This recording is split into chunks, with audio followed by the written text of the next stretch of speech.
Welcome to Career Tools. This week, compress your work, double your time, part 1. Questions this cast answers are: how do I get more done in less time? How do I get faster at the things I have to do? And does the law of diminishing returns apply?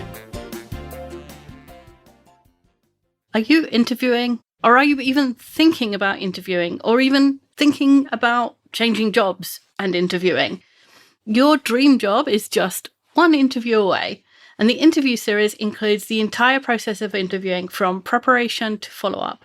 There's 60 podcasts or more, 20 videos, and a written library, everything you need in incredible detail.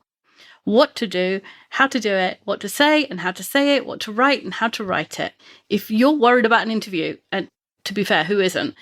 The interview series will help you feel confident in your skills and abilities and allow you to showcase those for the interviewer. So if you're even thinking about changing jobs, get the interview series now and start working on your next career move. This cast is so close to being clickbait, or at least having a clickbaity title. Oh, for sure. I worked really hard on it, and we just changed the title again while we were recording because we're trying to make it less clickbaity and more obvious about what we're trying to say. And so unlike every other article you've ever read that says you can do twice as much work in half the time, we're actually going to give you a 6-step model and a timeline for achieving that goal. We all know Parkinson's law, work expands to fill the time available. And most of us know Horstman's corollary. Did I say that right? Corollary. Thank you. Which I wish you'd named it something easier for me to say. That work contracts to fit into the time we give it. So if you say you're going to be done in an hour, you can be done in an hour or you can be done in 2. It depends when the deadline is. And there is some kind of magic that happens the day before we go on vacation. And all of our work gets done much more quickly than usual.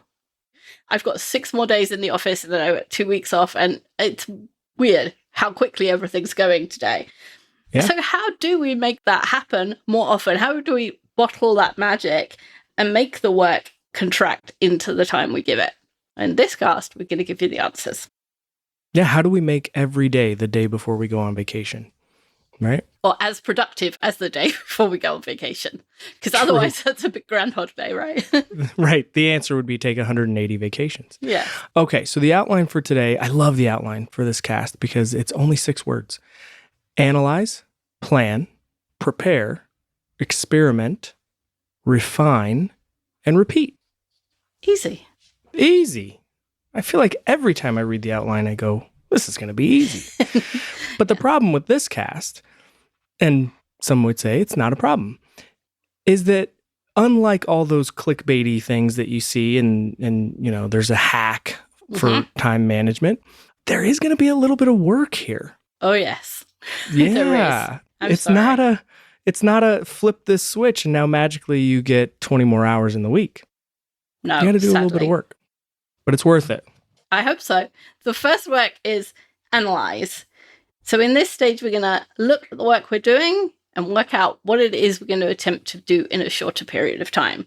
So for the first 1 to 2 weeks, we recommend you conduct a Drucker time analysis, of which there are instructions in the podcast Time Priority Management, which if you go to the Manage Tools website and put in Time Priority Management, it will give you that podcast. And literally, you know, if I give you the short version, all you do is every 10 minutes, you note down what you're doing during the day. So just print, you know, you could do it on a lined piece of paper, mark the hours, 6 lines between them. And every 10 minutes you say, this is what I'm working on. This is what I'm working on. You take 3 seconds. It doesn't take very long. It's just the monotony and the remembering to do it. So if you have one of those watches with a silent alarm that can buzz every 10 minutes to remind you, that might be useful. You don't need to change anything you do. You don't need to plan. You don't, like, literally, you could start this as you listen. Though you're probably not in the office. We hope not. But as soon as we're done, you could start with a lined piece of paper. Doesn't matter if it's Wednesday at 3:00 or Monday at 5. Start now and start logging what you're doing. Yeah. This is getting the data, right? You've got to somehow get the data. And I think most folks big problem right now is they don't know what they're doing or how long it's taking. And we've got some analogous ties to, personal finances and credit cards that we're going to talk about later. But I think of this as every personal finance guru that's out there, or any personal finance plan I've ever seen or been a part of, the first step is always the same. Find out what you're spending money on now. And this is that step with, I would even argue, a more important resource, a more finite resource you can't get back. And that is find out what you're spending your time on now. The Drucker version is as simple as I've seen it. There are other ways you can do it. There are, systems that you can install on your computer. But the problem with that is, what if you walk away from your computer? What are you doing at that time, right? How do you capture that? And so, yeah, it's such a great way of just capturing what you're doing and how long it's taking. And it sounds bizarre because some of you are probably thinking, well, of course I know what I'm doing, right? You know what you're doing. In the moment, you do, right? But if we asked you what you were doing at a particular moment in the day, you would know, well, this is what I was doing and this is why I was doing it. But if you look back at the last week, or you look back even a few days ago, would you know what you were doing every minute? Would you know how long that particular task took you to complete? No, you'd have a rough idea, but your idea could be significantly flawed based on interruptions, based on other things.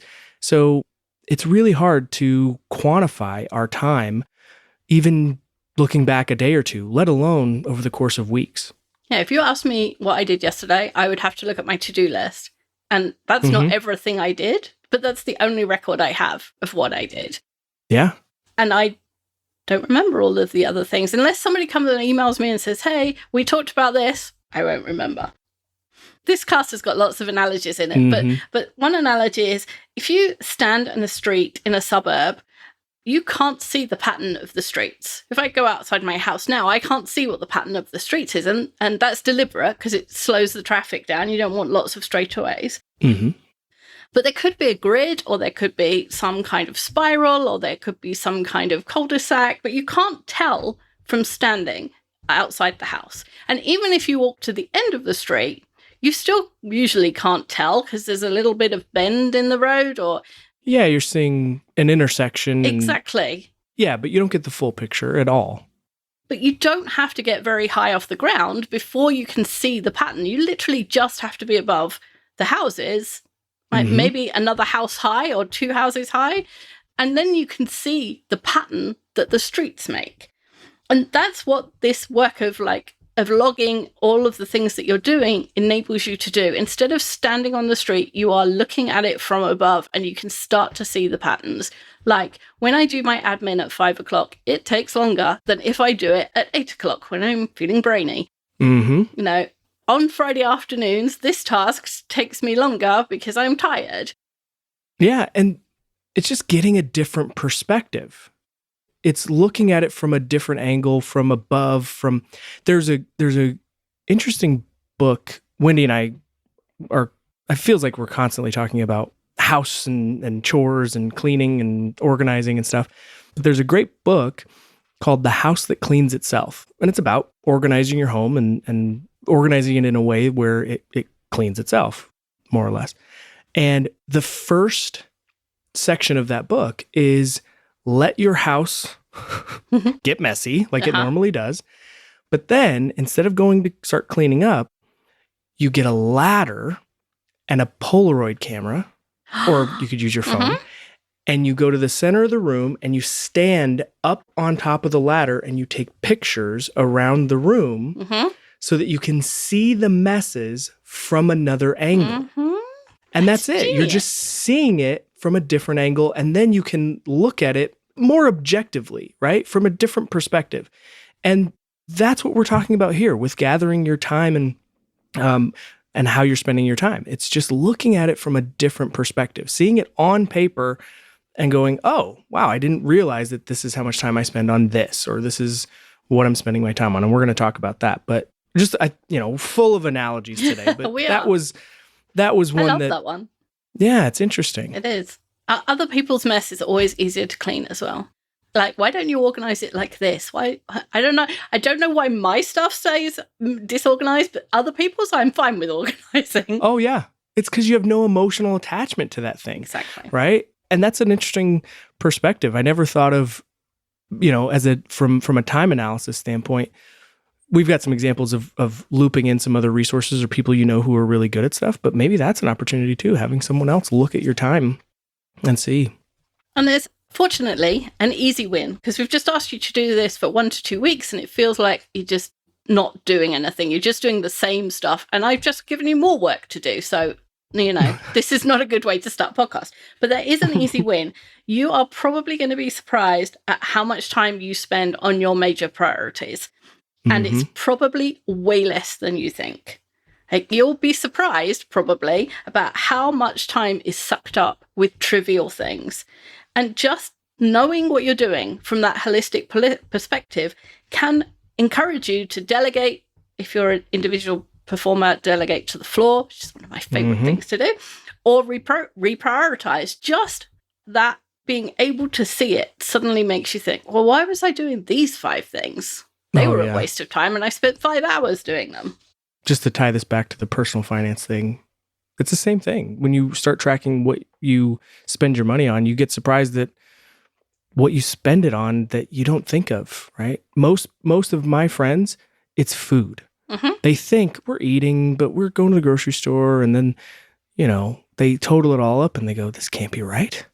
We're spending this much on groceries and this much eating out? Wait a second. Yeah. Doesn't add up. It doesn't. It's always shocking, I think. Yeah. So we've got another 5 steps to go, and we only want you to do those 5 steps on the work that's left after you've decided what you're not going to do or what doesn't make sense to do. Or it's kind of like washing dishes at the end of a party, and a lot of people use paper plates. You don't want to wash the paper plates. You throw them in the trash first, and you only wash what's left. That's what we're doing. Yeah. I saw a clip of Elon Musk said, we'll have 10 engineers working on engineering a process or optimizing a process that doesn't even need to exist. And how many times do we do that ourselves? Absolutely. Right? Absolutely. Yeah.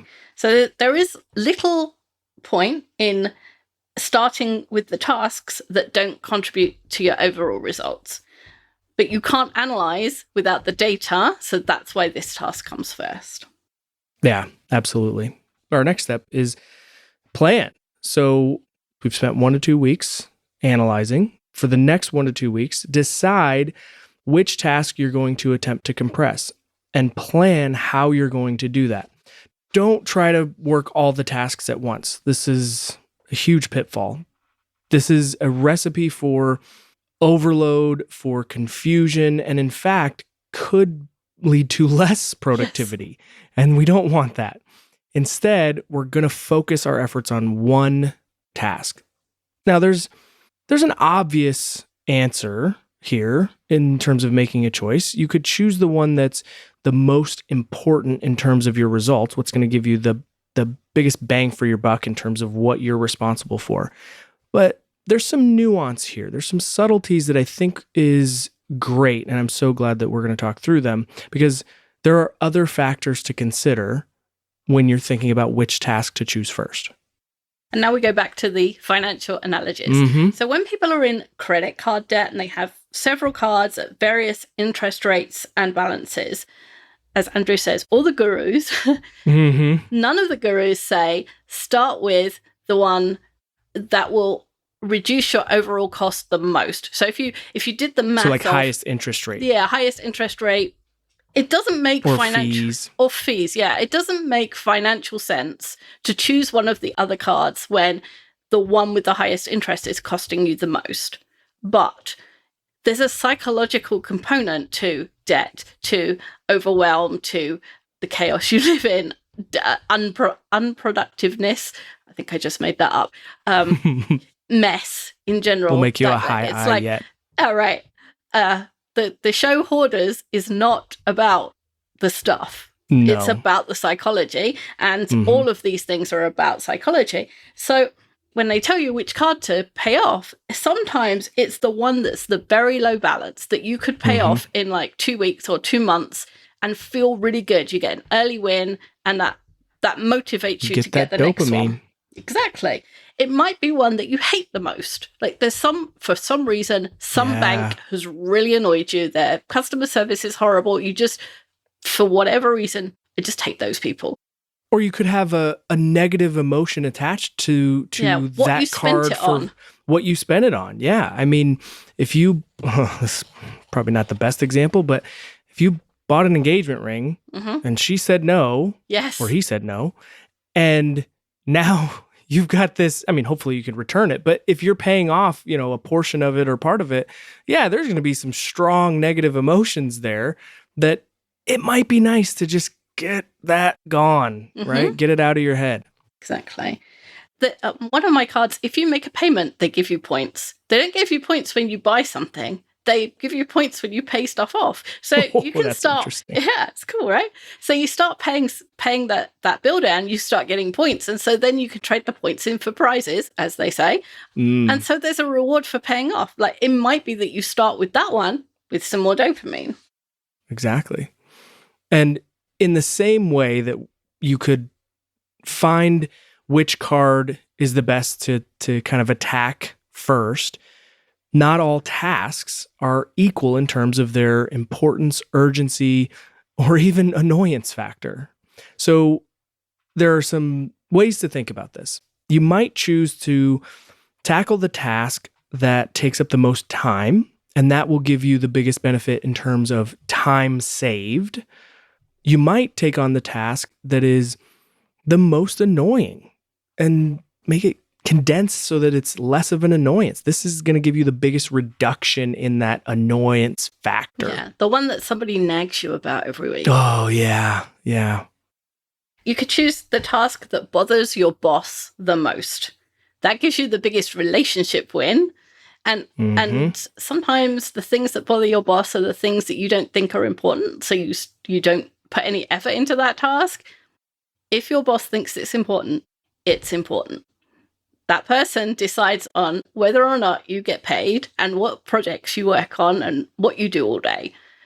If it's important to them, it's important to you. So you might choose that task. Well, I would even say, Wendy, just to say what you said, I agree. Just I'm going to say it a little differently. If for your boss, that task is associated with some negative emotion or annoyance, right, and you are the reason that is less of an annoyance or the solution to that problem, then that's a positive emotional reaction to you, and that association in their brain, probably not the worst thing. Exactly. Yeah, remember, bosses are human too. You might choose the task that's easiest to compress. So the one that you can say, oh, I could just do this and it'll be fine, because that gives you an early win. That's that lowest balance. Exactly. You might choose the one that's the most urgent. So repeating tasks tend not to be urgent, but they are if you put it off every week. So maybe moving that task, compressing that task will make you procrastinate on it less and therefore not so urgent. Or it could be something that you know that's a big project or a big task that you don't really want to do, and you can think of a way to actually make it faster. So you do that first.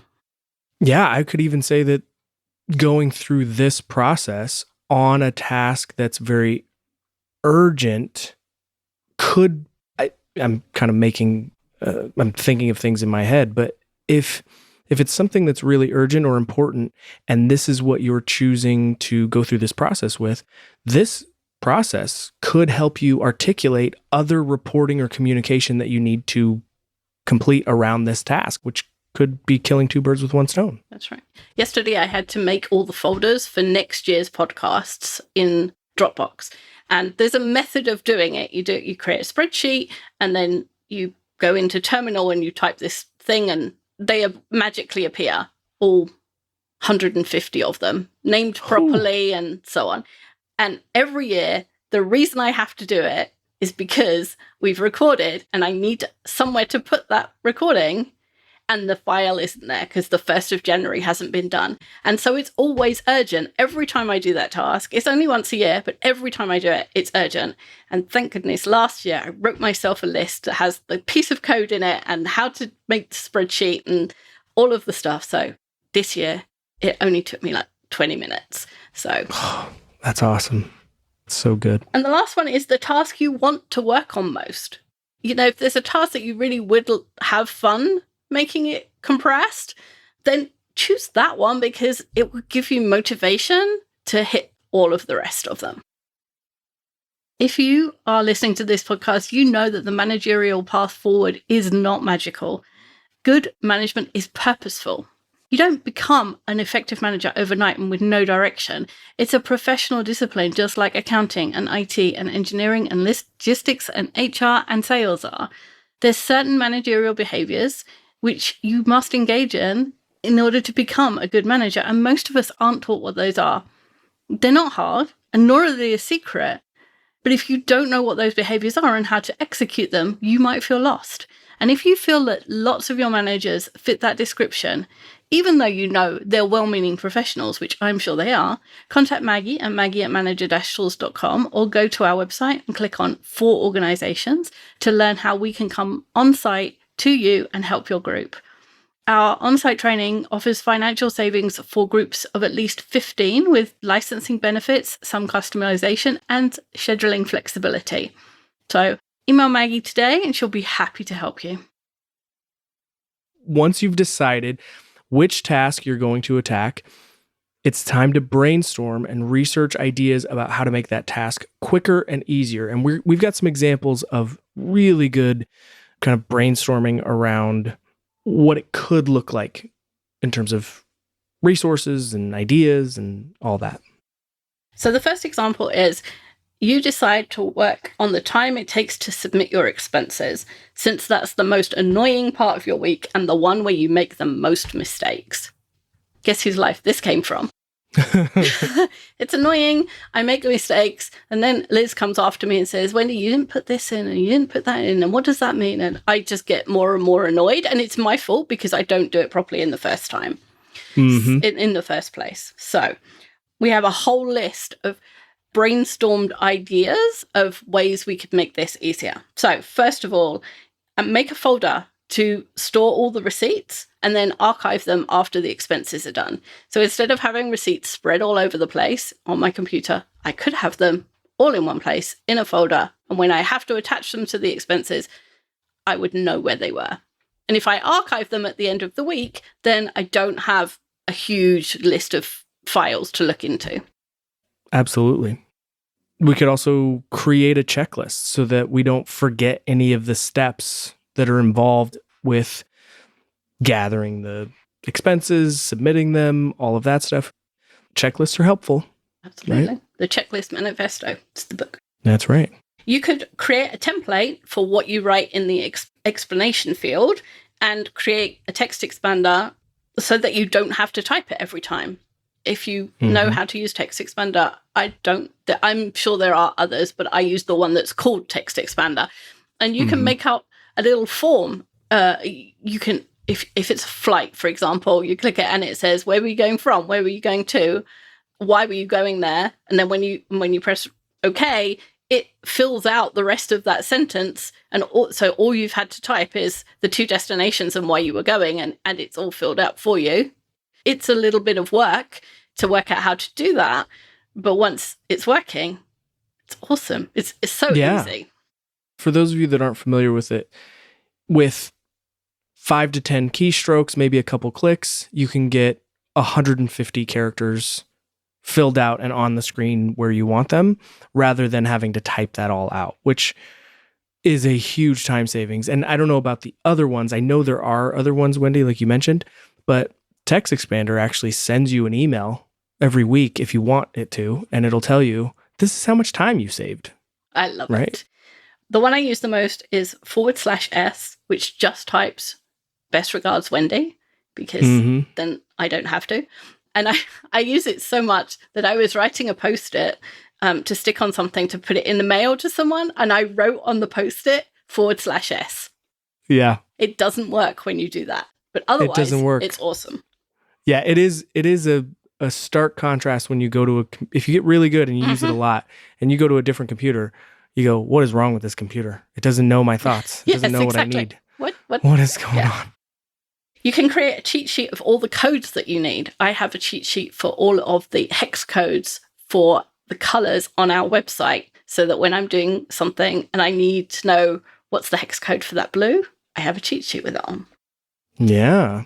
Speaking of cheat sheets, you could create a cheat sheet with the distance between locations that you often travel to, right? That could be helpful. Yeah, if you always go London to Birmingham and it's 300 miles or however, I have no idea how far it is, but you don't remember that. Maybe it's 364 and a half miles and you don't remember that and you have to look it up every time. Put it on a cheat sheet. Put a reminder on your calendar so that you do expenses before anything else on a specific day so that it doesn't hang over you all week. There's nothing worse than a task where you think, oh, I've got to do that, got to do that, got to do that. And you don't do it. And then somebody nags you for not doing it. Just get it done. I have my reminder for doing expenses on Monday afternoons and it never fails. I end up doing it early just because I want to get it out of the way. I should just move the calendar at night. I don't know why I don't do that, because I'm always trying to get it done and get it out of the way. You could also do expenses, like break your expenses down. If your organization only expects them to be done and submitted monthly, do them weekly. If you do them weekly, then you don't have a big pile of expenses to go through and submit at the end of the month. You can just do, a week at a time. Yeah, if you have Ubers at the end of the month and you have 20 of them, remembering which Uber was which, you're never going to do it. If you have a week, at least you can remember, I know where I was going on Thursday last week. It's helpful. And though we're saying expenses, there's lots of reasons. It doesn't matter what the task is, you can apply lots of these. So break a big task into smaller increments and do them in smaller pieces. That you can do that with a lot of tasks. Yeah, someone I know and care deeply about, I'm not going to say my wife, someone that I know and care deeply about has reviews that they need to do on files that have to be done monthly. And never fails, last day of the month, they're cramming in, trying to get all this, all these files reviewed and all this stuff done. And I have said, what if you did them on the 1st or the 2nd? Or what if you do 10 this week and 10 next week? Yeah, and I'm rebuffed every time, but that's advice for your wife. You could get a new credit card that you only use for company purchases. So if you're one of those people who has to pay for something and then get reimbursed, it's confusing that your company stuff is mixed up with your personal stuff. So maybe you get a card that you just use for company stuff. That makes things easier. Oh, it's so good. This sounds simple, but maybe you type in the web address of the expense system you use every time. You could easily bookmark that location and just have a button that you press or click on a link and it takes you right there. Because you always rely on the cookies, and then someday you have to clean the cookies. And like you said about TextExpander, all of a sudden the machine doesn't know what you're thinking. Yeah. You could look in the help section of your expense software and see if there's a way to send receipts from your email directly into the software. It's a common thing, but often we don't look at the help stuff or the, when you're first starting something, it says, do you want the tutorial? And you go, no. But often I don't have time for that. There's some helpful things in there, like shortcuts of being able to send your receipts by email. Yeah, that's a great point. You could ask a peer or someone else that you know how they do their expenses so quickly. If you know there's someone who does their expenses really quickly, find out what their process is. Secret? Find out, what are you missing? You can keep a running list of transactions in your notebook. So when you're in the Uber on the Thursday, you write in your notebook, Thursday Uber, this is where I was going, so all you have to do then when you come to enter them is to look in your notebook, writing it down contemporaneously at the same time. Thank you. At the same time as you're doing it, that is incredibly helpful, because whenever you think I will remember, you never do. Yeah. I do think I was the last person ever on the face of the earth who was taught in high school to balance a checkbook. And this is what that makes me think of, is balancing a checkbook. And I went away from it, of course, as I think a lot of us have. But there are times where I'm like, It would be so much easier if I just had written this down and knew exactly what it was and what it was for. And that's what I think of. Just keep a running list. Then you know exactly what it is and you can enter it.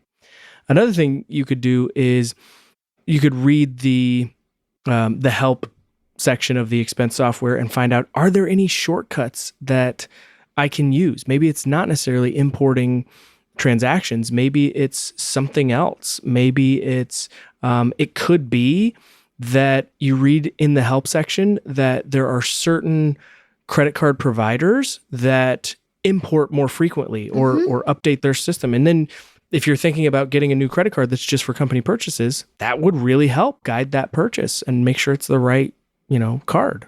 Just an idea. You could get a bigger solar powered calculator so your calculations don't get interrupted when your phone rings. My calculator is 6 inches square. It's big because I used to use the calculator on my phone. I have one of the small phones because I only have small hands, but apparently I have big fingers because I never hit the right numbers. And then the phone would ring and I just get frustrated. A calculator is $5. And yeah, it's amazingly so much easier. Yeah. We could also add one on the list. Turn your phone off or put it on silent while you're doing expenses, right? Because that's maybe you're not using it as a calculator. Maybe you're using the cool big solar powered one, but you could still get interrupted. And even though it doesn't interrupt your, tallying, that interruption now it's going to take your brain. What is the exact number? Isn't it like 2 minutes to get like back in the rhythm? Mm-hmm. Yeah. Oh, it's at least, I think it varies by person. Mine's probably 20. One thing you could do is get in the habit of taking a photo on your phone of the physical receipt before you leave the restaurant, wherever you've spent it. If your company will accept a picture rather than the actual receipt, you don't have to have the paper copy. You could just take a photo of it. Then all you need to do is get in the habit of every time you pay for something, take a picture of the receipt before you leave the building. And once you're in a habit of something, it's easy. You don't even think about it. It's just getting over the hump of learning the habit. Yeah. And that, I think, the what we use for expenses, there's actually a feature where you can take a picture in the app and it will read the receipt and pre-populate the expense for you. Now you got to go back through, make sure it, got the date right and all that stuff. I've had some weird, funky things. It reads a date for 2 years ago and I go, wait a second, that's not right. But that's so helpful to get at least most of it done, right? And then you just have to kind of go through and do some fine tweaks. Great opportunity there. And again, all of those things are transferable to other tasks. Yeah. And we're giving you these examples, and they're really robust examples to help give you, fodder, something to think about as you're going through. So we're going to give you another example next week, because we just gave them the example. So that's right. Next week, because we're nearly at the end of how long a podcast lasts, I'm going to tell you the example now. And then this week, you can think about it. And then we'll tell you the brainstorm list that we came up with. You can tell us what else you came up with. So it is easy to come up with ways to compress work that's a series of actions. Like expenses it's easy. It's like a series of actions, this software evolved, so on. There's also the other component of work is the work that involves other people. So in the next example, we're going to think a negotiation or a call to a customer. How would you compress that? And that's going to be our brainstorm list for next week. Bye, everyone. Bye, everyone.